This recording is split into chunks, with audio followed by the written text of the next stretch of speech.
মঙ্গলবার দুপুর 12:30টার কিছু পর চট্টগ্রাম বন্দর চ্যানেলে প্রবেশ করে তুরস্কের নৌবাহিনী যুদ্ধজাহাজ টিসিজি কিনালিয়াদা। পরে জাহাজটি নোঙর করে বন্দরের নিউ মোরিং কন্টেইনার টার্মিনালে। সামরিক রীতি অনুযায়ী বাংলাদেশ নৌবাহিনী ফুল দিয়ে ও বাদ্য বাজিয়ে জাহাজটিকে স্বাগত জানায়। পরে বাংলাদেশে নিযুক্ত তুরস্কের রাষ্ট্রদূত ও বাংলাদেশ নৌবাহিনীর ঊর্ধ্বতন কর্মকর্তারা জাহাজটি পরিদর্শন করেন।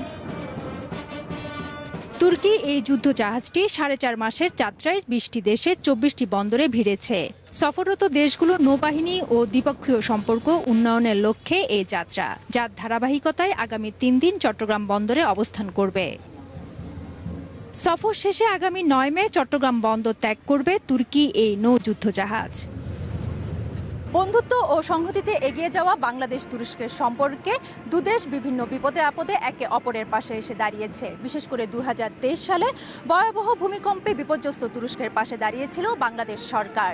আজ সে দেশটির নৌবাহিনীর যুদ্ধ জাহাজ সেই বন্ধুত্বকে আরও বেশি এগিয়ে নেবে এমন প্রত্যাশা সংশ্লিষ্টদের।